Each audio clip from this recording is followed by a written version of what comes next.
제가 우리 이 교회를 다녔을 때 저희 다니기 전에 우리 어머님이 굉장히 좀 아프셔가지고 약국에 관절염 약을 사러 아주 굉장히 오랫동안 그 동네에 다녔었습니다. 그때 우리 약국에 이제 이제 장로님께서 약방에 이제 장로님 약을 잘 이렇게 팔고 하셨는데, 그분께서 자주 오다 보니까, 얼굴 자주 보고 하다 보니까 학생이 와가지고 맨날 어머님 이렇게 진통제 사러 많이 오다 보니까 그것이 어여삐 보여셨는지 그 시골 동네에 교회를 나와보라고 초청을 해주셨어요. 그래서 저는 학생들이 전도한 게 아니고 친구가 전도한 게 아니고 그 장로님이 전도를 하셨어요. 그래서 어른의 인도로 해서 처음에 교회를 나가서 그런지 뭐 제 친구들도 다 교회는 나갔었던 것 같아요. 뭐 그때는 다 교회 나가는 그런 분위기였기 때문에 다 떨어졌어요. 많이들 떨어지고 뭐 한두 명밖에 안 남았는데, 저는 어떻게 이제 어르신 이제 장로님, 이제 시골 교회니까 장로님이 한 분밖에 안 계시니까 그 장로님의 격려 속에서 또 도움 속에서 잘 이렇게 성장하게 됐습니다. 그리고 교회를 가보니까 실제로 우리 형들 누나들이 너무 좋으신 분들이 많았어요. 이쁘기도 하고, 또 형들은 또 공부도 잘하는 분들, 당시에 하여튼 학교에서 1등, 2등 하시는 분들이 다 거기 가니까 있는 거예요. 제 친구들도 마찬가지고 괜찮다 하는 학생들이 다 그때는 교회를 나가는 분위기였습니다. 네. 그래서 교회 생활을 즐겁게 이제 했고, 또 수련회도 참석했고, 또 교회가 이제 크지 않고 하니까 뭐 한 30명, 40명 이렇게 학생들 모이고 하는 그러한 이제 교회였는데, 그 당시 때만 해도 지금하고는 다르게 좀 잘 됐었는 그런 교회라고 볼 수 있는데, 그러다 보니까 거기서 열심히 일하다 보니까 이제 임원도 맡게 되고, 그렇게 이제 고등부 회장을 계속 하면서 기도하면서 내가 주님을 위해서, 또 특별히 우리 이웃들을 위해서 봉사하면서 살면 좋겠다 생각을 하고, 제가 어디를 갔을까요? 네, 신학대학을 가게 된 겁니다. 당시에 복음성가도 그런 게 있었어요. 예수 믿고 신학대학을 나와서 뭐 이렇게 하는 그런 복음성가도 있을 정도로 그때 당시에 굉장히 뜨거운 분위기였어요. 그래서 제가 이제 기쁜 마음으로 정말 은혜를 많이 받았어요. 제가 중학교 2학년부터 이제 교회를 나가기 시작했는데, 그 전에는 공부를 잘 못했어요. 근데 교회 나가고서부터 형들도 만나고 책도 소개해주고 하다 보니까 공부를 잘할 수밖에 없게 되었어요. 그 친구들 따라가다 보니까. 그래서 이제 아주 정말 복을 많이 받게 되어서 정말 기쁜 마음으로 신학대학을 입학을 했습니다. 근데 아멘하고 참 기쁘게 살아야 되는데, 대학을 입학했는데 갑자기 그때부터 이제 의심이 시작되는 겁니다. 그전에는 아무 생각이 없었어요. 정말 열심히 기도하고 뭐 워낙 바빴기 때문에. 고등부 회장하는 게 보통 일이 아니었었어요. 뭐 문학의 밤도 해야 되고 너무 바빴어요, 정말. 그리고 게다가 고등학생 때부터 아동부 선생님을 했습니다. 교사를 했어요. 여름 성경학교도 다 준비하고, 그 당시 때 이제 입시를 준비하면서도 그걸 다 했었는데, 지금 생각해보면 거의 불가능한 일이에요.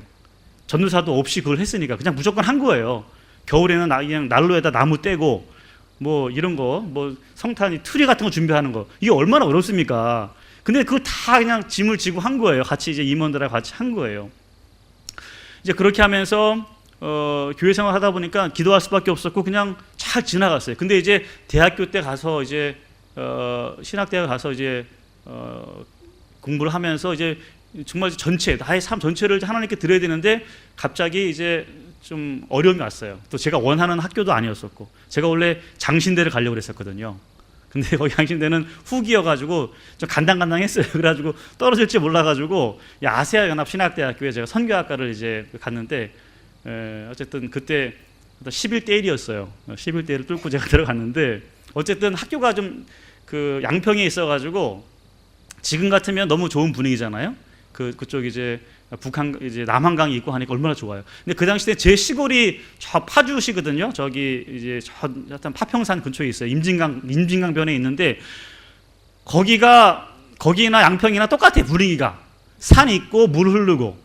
그러다 보니까 그게 좋은 걸 몰랐던 거예요. 지금은 너무너무 이 지금 양평에 있는 아세아 연합 신학대가 좋은데, 그 당시 때는 그 좋은 걸 모르다 보니까 그때 우울증이 온 것 같아요. 그래서 너무 힘들게 학교 다니는데, 그 믿음이 떨어지니까 뭐 어려움이 생기면서 하나님도 의심이 생기게 되고 하나님도 존재한다는 것 자체가 거의 불가능해 보이고 이게 믿을 수가 없는 그런 존재가 돼버리고 하나님도 믿기 어려운데 게다가 뭐가 문제냐면은 그분한테 아들이 있다고 하는 것입니다. 그때 외아들이라고 하시는 거예요. 근데 그 외아들인데 그분이 우리를 또 구원했다고 그러시는 거예요. 도대체 이거 하나님도 믿기 힘든데 그 아들까지 이렇게 우리를 구원했고 또 그 당시 때는 종교다운 지가 또 한창 있을 때였습니다. 그러니까 뭐 기독교나 불교나 유교나 다 믿음대로 좋고 자기 뭐 믿음대로 살면 되는 거지 왜 오직 only Jesus인가 여기에 의심이 꽂혀버리다 보니까 굉장히 어려웠어요.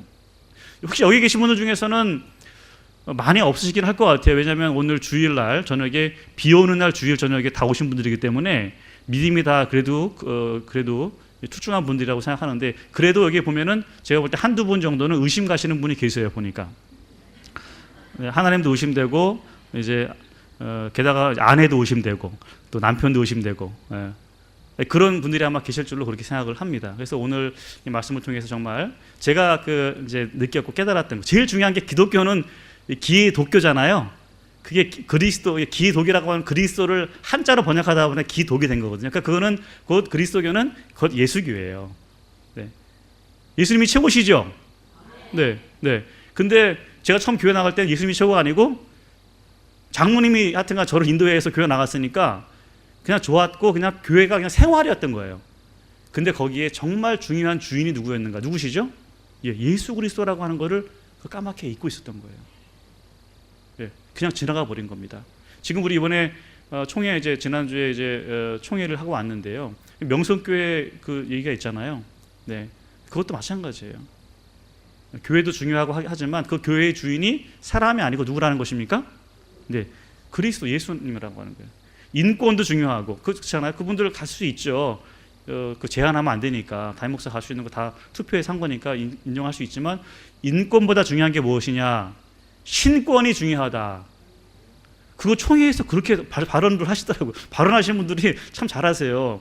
다 이유는 있어요. 다 나름대로 일장일단은 있는데 신권이 중요하고 그리스도의 교회라는 것이 중요하기 때문에 이런 상태에서는 그걸 받을 수가 없다 해가지고 지금 800명 대 한 500명 정도로 해가지고 이거는 잘못된 것이다. 그렇게 해서 다 이제 무효가 이제 되는 이제 일이 있었습니다. 제가 이제 그런 교회 나갔을 때 이제 그거를 잘 몰랐던 것 같아요. 그냥 다녔던 것 같아요. 근데 여기 말씀 오늘 보면은요, 저만 그런 것이 아니고, 여기 계신 분들 제가 한번 그냥 손 들어보라고 하고 싶지만은 제가 참아 못하겠어요. 네, 정말 예수 그리스도를 하나님의 아들을 믿는 분들 한번 정말 손 들어보라 그러면 아마 또 다 드시겠지만 또 안 드시는 분들 혹시나 있을 수도 있긴 하겠지만 또 그러니까 좀 제가 그렇게 판단 안 하게 스스로 한번 물어보시기 바라겠습니다. 예. 정말 나는 정말 예수님 안에 있는가, 나 영접했는가, 이걸 꼭 한번 물어보실 수 있길 바라요.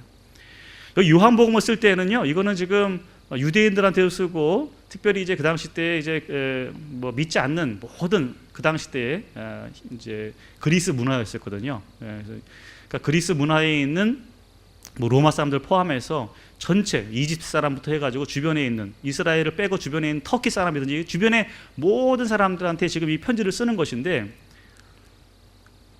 유대인들을 포함해서요. 여기 보면은 유대인들도 하나님을 믿는다고 하는 사람들도 하나님의 아들인 예수님을 영접했어요, 안 했어요? 영접을 안 했다고 하는 것입니다. 그것이 팩트예요. 영접하는 것이 너무나 당연한 것이죠. 너무나 당연한 거예요. 하나님을 믿는 분들이니까 하나님의 아들을 알아보는 것이 당연할까요? 안 당연할까요? 하나님을 알면 아들도 알아보겠죠. 그것이 아주 순리인데 그렇게 하지 못했다고 하는 걸 성경에서 지금 말씀해주고 있는 것입니다. 그러니까 부끄러운 일은 아니에요. 잘못된 일이죠. 다 그럴 수 있어요. 하지만 분명한 것은 오늘 말씀에서 못 알아보는 사람이 많고 영접하지 않았다는 사람이 많았다고 하는 것을 우리가 분명히 알아야 되는데 여기서 이 영접하지 않았다고 하는 것은 이 원래 히브리 말로는 람바노라는 이 말인데 영접하지 않는다고 하는 것은 교제하지 않는다는 의미가 똑같은 말입니다. 우리가 이제 영접 기도를 많이 하잖아요. 이거는 이제 뭐 좀 말이 좀 그런데 설명을 잘 해야 될 것 같은데, 영접했다 안 했다 이것도 중요하지만 순간도 중요하지만 중요한 건 뭐냐면 교제성이거든요. 영접을 해놓고 무시하면 어떻게 되겠어요? 영접했어요. 저도 여기 저도 영접 받은 거잖아요. 정말 여기 차도 이렇게 밑에서부터 1층에서부터 차 들어가서 자리 딱 마련해 주니까 너무너무 좋은 거예요. 네. 네. 영접 받았잖아요. 그리고 여기 이제 목양실에 가서 이제 차도 마시면서 너무 영접 받으니까 기분이 좋아요, 안 좋아요? 기분이 좋아요. 지금 굉장히 막 열이 막 위로 올라가고 있어요, 지금. 네. 그런데 영접은 해놓고 무시해버리면 정말 기분 나쁜 거예요. 이건 정말 아예 영접을 아예 안 하면 괜찮은데, 이 성경에서도 마찬가지입니다. 하나님의 아들 예수 그리스도를 우리에게 이제 하나님께서 정말 보내주셨어요. 큰 뜻 가운데서, 정말 하나님의 엄청난 뜻 가운데서 우리에게 보내주셨어요. 그런데 그분을 영접하지 않고 교제하지 않는 사람들이 너무나도 많았다고 하는 것입니다. 그게 왜 영접하지 않았는가 우리가 생각해 보면은요, 오늘 이 설교 제목이 뭐죠? 좀 어렵긴 한데 언더커버. 네, 영어로 언더커버 썼죠? 혹시 영어 사전에서 찾아보신 분 계세요? 네, 없으셨을 거예요. 제가 설명해 주길 바라시겠죠? 네, 학생들 중에서는 좀 아는지 모르겠는데 저도 한번 이번에 다시 한번 찾아보고 알았어요.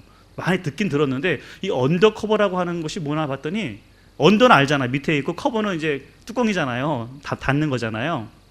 언더커버라는 뜻을 봤더니 이게 첩보의 비밀리에 활동하는 이런 뜻이에요. 형용사예요, 형용사.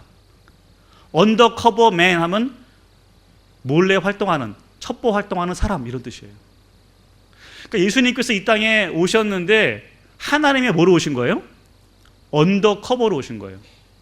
비밀리에 오신 거예요. 이 땅에 거주하셨고 비밀리에 오셨는데 알아보는 사람이 없었다고 하는 것입니다. 쉽지가 않아요. 어려워요. 그런데 그것을 영접하는 자, 알아보는 자, 그 사람에게는 어떻게 하는 거예요? 네, 하나님의 자녀가 되는 권세를 주신다라고 말씀해주고 있는 것입니다. 이제 이 언더커버라는 거를 어떻게 보면 되냐면요, 미국의 그 TV 프로그램 중에서 언더커버 보스라는 그 TV 프로그램이 있었어요. 그러니까 자기가 사장이에요. 그러니까 사원들이 한 1,000명, 뭐 막 2,000명 되는 데는 사장이 누군지 모르는 거예요. 그러니까 사장이 몰래 직원처럼 아르바이트 하는 것처럼 거기 회사에 들어가서 일을 하는 거예요. 그러니까 처음 하니까 잘 못하겠죠. 그러니까는 거기 사원들이 막 가르쳐 주기도 하고 막 친절하게 대해주는 사원도 있고 또 무시하는 사원도 있고 막 그런 것 속에서 그 비밀리에 활동하다 맨 마지막에 내가 이 회사의 보스, 사장이다라고 하는 걸 드러내는 그런 프로그램이거든요. 거기서 이제 이 내용을 이제 빌려온 건데요. 몰래 활동하는데 만약에 이 사람이 정말 친절하고 잘 가르쳐주고 해서 이 사장의 마음에 들었다고 한다면 나중에 어떻게 됐을까요? 그 직원은 사원에서 대리에서 과장으로, 부장으로 갈 수가 있을까요, 없을까요? 있는 것입니다. 근데 우리도 예수님을 보면 영접하면 좋은데, 저도 늦게 이제 그때 참 대학교 이제 신학대학까지 갔는데도, 그 전에 믿음이 있었는데도, 세례를 받았는데도 그것이 의심이 생기다가 들어가서 공부하면서 또 교회 생활하면서 이제서야 어느 순간에 정말 이제 확신이 오게 된 거예요. 아, 하나님이 계시고 하나님의 아들 예수님께서 소망이시고 나를 구원하셨고 영원한 나라로 인도하실 분은 그분밖에 없구나 확신하게 된 줄로 믿습니다. 근데 저는 그렇게 믿어요. 이제는, 옛날에는 이것이 불가능하다고 생각했지만 이제는 확신하게 되는 거예요. Only Jesus, 오직 예수님만이 마지막에 나를 구원하시고 믿는 사람들을 구원할 분은 오직 그분밖에 없다라고 하는 것을 알게 되었어요. 여기 우리 계시는 모든 분들도 이 언더커버로 우리 땅에 거하셨지만은 지금도 유대인들은 안 믿어요. 98%가 뭐 거의 99%가 안 믿으니까요. 영접을 안 해요. 하나님은 믿지만 하나님의 아들을 영접하지 않아요. 또 지금 이 세상의 모든 분위기가 예수님을 하나님의 아들을 믿는 분위기가 아니에요. 한국 분위기가 지금. 네. 그런 지금 분위기 너무나 안타까운 일입니다. 이제 하도 여러 가지 이제 인간적인 그런 관점들이 많이 생기다 보니까 또 아까도 말씀드렸지만 종교다원주의가 생기고 하다 보니까 예수님은 좋은 분이긴 하지만 뭐 그렇게 꼭 뭐 따라하거나 꼭 그분만 믿어야 되는 건 아니다. 그렇게 하는 분들이 많아지고 있어요. 심지어는 옛날에는 이제 그 정도는 아니었던 것 같아요. 지금은 예수님도 싫다고 하는 사람도 있어요. 지금은 아주 더 강하게 나갑니다. 어떤 사람들은 뭐 교회랑 이제 아무도 이제 이 교회가 건물 사이 이제 사람들 사는 사이에 있다 보니까 뭐 주차 문제라든가 뭐 갈등들이 많이 생기거든요. 그러면 막 그래요.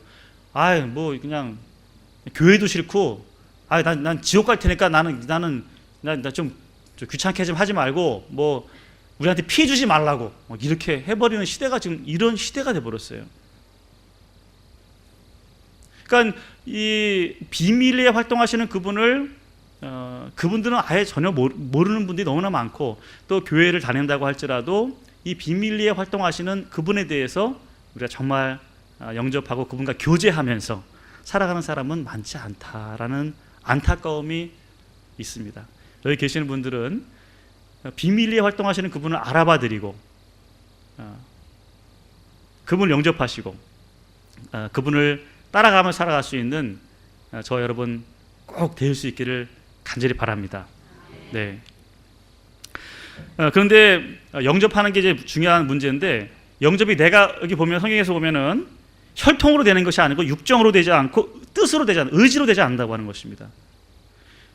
이거는 오직 하나님께로부터 난 자들, 그러니까 하나님께서 선택해 주시고 하나님께서 점지해 주신 분. 한마디로 우리 이 샤머니즘하고 비교해 본다면 신내림이 있는 거예요. 하나님께로부터 난 자, 하나님께서 택하신 그들만이 이제 영접을 할 수 있다라고 하는 것입니다. 그러니까 내가 했다 이렇게 말할 수가 없는 거예요. 오직 하나님의 은혜로만 우리 예수님을 영접하게 되고 그분과 교제할 수 있게 되는 줄로 저는 분명히 믿습니다. 여기 심수봉이라고 하는 분을 여러분 잘 아시죠? 그 가수 심수봉이 있는데요. 그분이 권사님이신데 그분이 백만송이 장미라고 하는 그 노래에 아주 참 잘 부르시죠. 예. 저도 참 너무 좋아하고 했는데 알고 봤더니요, 이 백만송이 장미라고 하는 것은 원래 러시아의 민요랍니다. 러시아 사람들이 좋아하는 그 이제 노래인데 그 가사는 지금 우리가 알고 있는 그 가사랑 다른 건데, 이 심수봉 씨가 이제 은혜를 받고 여기에다 가사를 붙인 거라고 그래요. 근데 그 가사 내용을 잘 보게 되면은요, 인생이 거기 들어가 있어요. 우리 인간이 어떤 존재이고 또 예수님이 어떤 존재인지 예수님만 말은 안 나오지만은 그분이 거기에 그 신앙의 고백이 들어가 있습니다. 그래서 요걸 한번 가사를 한번 쭉 읽어드리겠고요. 나중에 한번 노래방 가셔가지고요, 이 한번 불러보시기 바랍니다. 참 좋은 찬양 노래예요. 찬양이라고도 볼 수 있어요. 일반적인 가요지만은 그 내용이 그러합니다. 제가 한번 읽어드리면 이런 내용이 있어요. 먼 옛날 어느 별에서 내가 세상에 나올 때 사랑을 주고 오라는 작은 음성 하나 들었지. 이게 우리를 말하는 거예요. 사랑을 할 때만 피는 꽃 백만송이 피어오라는 진실한 사랑을 할 때만 피어나는 사랑의 장미.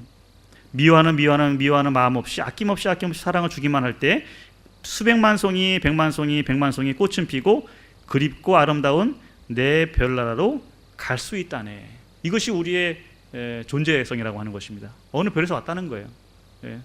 우리가 어디서 온 거 아닙니까? 그걸 설명해 주고 있는 거예요. 근데 뭐냐? 여기서 이제 중간에 굉장히 이제 내용이 나오는데, 진실한 사랑은 뭔가 괴로운 눈물 흘렸네. 인생을 말하는 거예요.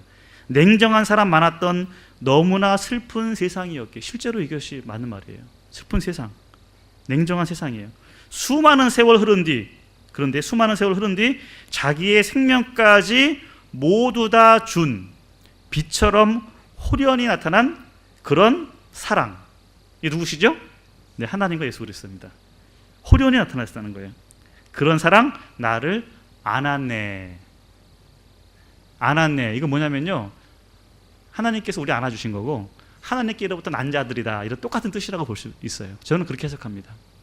하나님께서 우리 안아주셨고 우리를 낳아주셨고 우리를 믿게 해주시고 영접할 수 있도록 길을 열어주신 거예요. 깨닫게 해주신 거예요. 나를 안았네.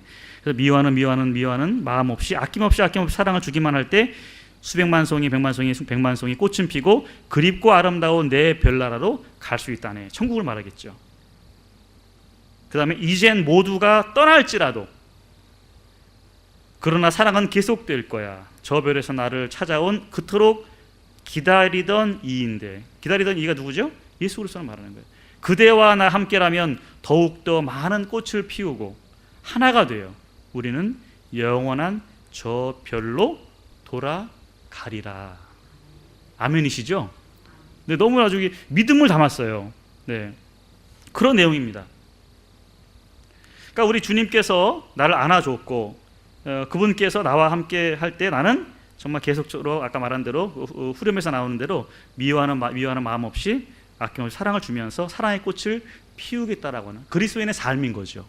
이 내용이 이렇게 잘 요약이 된 것입니다.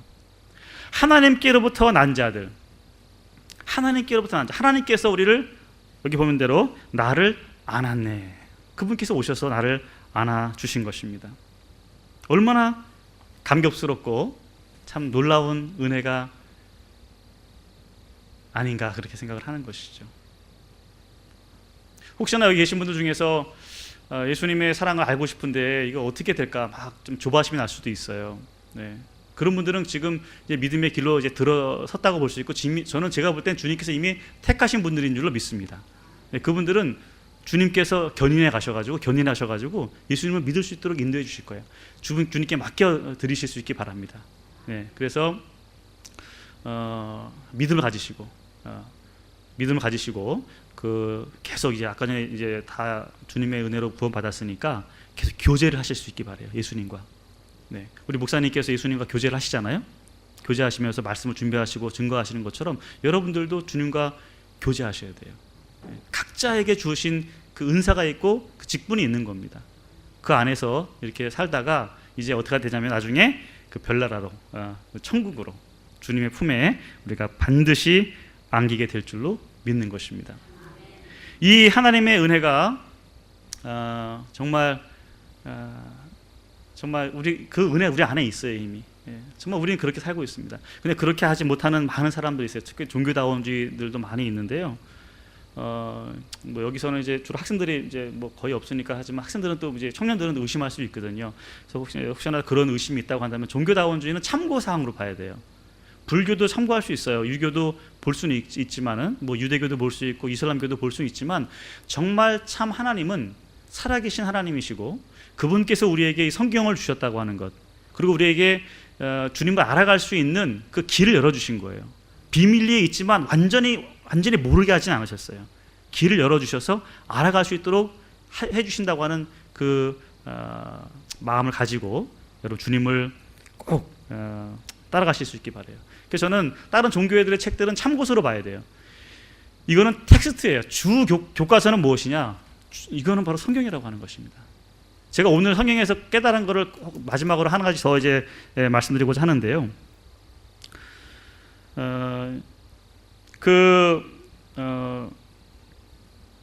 이 성경 가운데에서 여러분들 하나님을 여러분 다 보고 싶으시죠?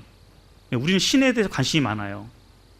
하나님을 여러분 보고 싶으신 분들이 많을 거라고 생각해요. 그래야 확신이 생기고 정말 더 내가 믿음으로 잘 살아갈 수 있겠다 생각하시는 분이 많이 계실 것인데, 저는 오늘 이 본문을 계속 연구하다 보니까 이 18절 말씀에서 놀라운 말씀을 깨닫게 되었어요.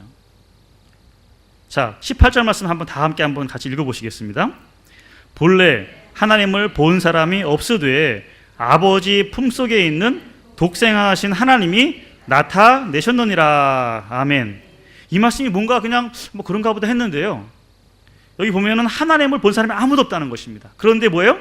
아버지 품속에 있는 어떤 하나님이요? 독생하신 하나님이. 전 그래서 이게 어떻게 된 건가 복잡하다 생각했는데, 독생하신 하나님이 누구실까요? 네, 예수님이신 것입니다.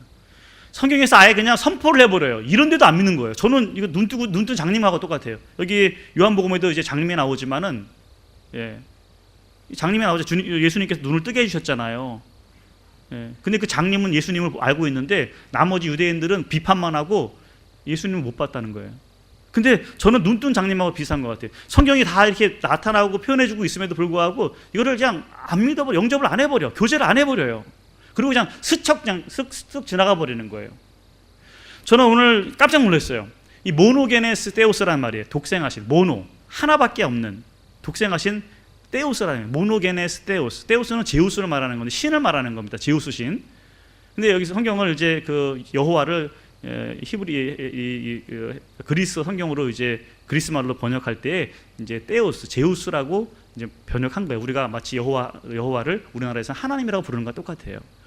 그러니까 독생하신 하나님이 눈에 보이지 않는 그 하나님을 어떻게 했다고요? 나타내셨느니라. 이거는 나타내셨다고 하는 말은 다른 말로 묘사했다는 것입니다. 설명했다는 뜻이에요. 그러니까 독생하신 하나님, 하나님으로부터 오신 그 예수님께서는 어떤 분이시냐? 여기서 아예 선포를 해버렸어요. 독생하신 하나님이다라는 거예요. 예수님이 저는 인간인 줄 알았습니다. 뭐 하나님의 아들이라고 그랬지만 하나님의 아들만 믿었는데 실제로 하나님의 아들 정도가 아니고, 그거는 이제 설명할 때 이제 하는 거고, 실제적으로 그분의 본질이 뭐라고요? 독생하신 하나님이다라고 하는 것입니다. 그러니까 예수님은 하나님이라고 하는 거예요. 이것이 기독교입니다. 이것이 기독교예요. 유대교도 기독교랑 비슷해 보이지만 유대교는 달라요. 유대교는 오직 여호와 하나님만 하나님이라고 이제 믿는 것인데, 우리 기독교는 뭐냐면은 예수님도 하나님이시라는 거예요.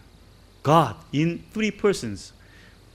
삼위에서 일체. 삼위일신이에요. 일체라고 하면 몸이라는 생각이 들어서 그런데 삼위일신. 세 분 다 뭐예요? 하나님이시라는 겁니다. 우리는 이 귀한 이 진리를 싸움 없이 그냥 투쟁 없이 그냥 받아들이다 보니까 이게 너무 귀한지 몰라요. 근데 우리 이스라엘을 중심으로 해서 영국이라든가 또 로마라든가 이 그리스, 그 당시 때 이집트라든가 이쪽 주변의 사람들은요, 이 진리를 선포하고 정리하기 위해서 엄청난 그 갈등들을 하고 공부를 엄청나게 많이 했습니다. 우리나라가 뭐 유교의 뭐 인이라든가 의라든가 이런 공부할 때 어렵잖아요. 그 사람들은 이 성경 말씀을 연구하려고 엄청나게 애를 많이 썼어요. 수백 년 동안 이 정말 해서 정리가 된 것인데, 너무나 우리 쉽게 받아들이다 보니까 이것을 그냥 간과할 때가 많이 있는데, 여러분 확신하실 수 있게 바랍니다. 예수님은 독생하신 하나님이세요. 아까 전에 제가 놀란 게 사회자 보시는 분께서 아마 요한복음 1장 1절을 이렇게 읽으시더라고요. 보니까 1장 1절이 뭐예요? 태초에 말씀이 계시니라. 이 말씀이 하나님과 함께 계셨으니 뭐예요? 이 말씀은 곧 하나님이시니라. 여기서는 하나님이 여기서는 강조가 되는 것이 아니고 뭐가 강조되는 거예요? 말씀이 강조되는 거예요. 말씀이 그 누구예요? 예수님이, 로고스, 예수님인 것입니다. 이 요한복음은 너무나도 분명하게 예수님은 말씀이시고 말씀은 곧 누구시라고요? 하나님이시다라고 하는 걸 알려주고 계시는 거예요.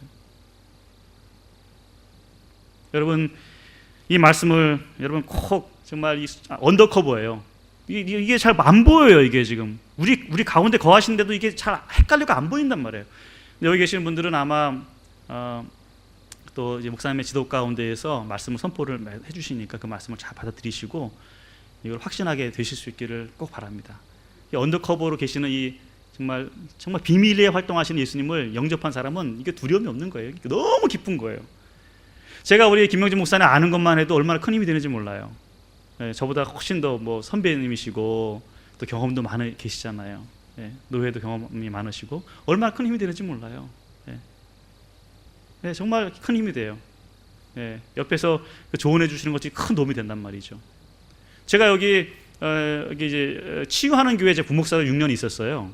여기 있다 갔는데 그 치유하는 교회에 그 산업은행 금융그룹 사장이신 윤만호 장로님이 계세요. 이분이 굉장히 다리 약간 저시는 이제 장로님이신데 아주 참 믿음의 그 삶을 잘 사시는 분이세요. 아주 인자하시고 아주 그렇게 봉사를 많이 하시는 분이신데, 이분이 이제 산업은행 이제 금융그룹 사장이니까 직원으로부터 사장까지 되기가 어려운데 사장까지 되신 분이고 경제를 세계 경제를 다 깨고 계세요. 어떻게 될지를 그 대략은 잘 알고 계시는 분이에요. 그래서 저한테 하는 말이 주식 같은 거 해가지고 조그만한 돈들은 얼마든지 벌게 해줄 수 있다 이런 말씀도 하셔요. 제가 부탁은 안 했지만 어쨌든 이분을 통해서 조금 지혜를 얻을 수 있고 좀 이제 흐름들을 알 수 있어요. 옛날에 그 장관 후보로도 이렇게 거용되시던 분이다 보니까, 그래서 이런 분들을 아는 것만으로도 경제가 아는 데 도움이 되고, 앞으로 한국 경제가 어떻게 될 것인가, 또 일본 경제가 어떻게 될 것인가, 어떻게 살아야 될 것인가를 알 수 있다고 하는 것입니다. 이렇게 누군가를 아는 것만으로도 힘이 된다고 봤을 때, 정말 여러분, 온 천지 만물을 여기 지으신 분이에요. 창조주 하나님. 그분을 이 땅에 오셨고, 그분을 아는 것만으로도 너무나도 비밀적인 것이고, 정말 자다가도 웃음이 날 일이고, 네, 정말 밥을 굶어도 힘이 나는 일이고, 죽어도 두려움이 없는 일인 줄로 믿습니다. 이 믿음을 가지고 살아갈 수 있는 우리 오해전도의 회원들 꼭 되실 수 있게 바라고, 우리 신홀제일교회 되실 수 있기를 간절히 축원합니다. 기도하겠습니다.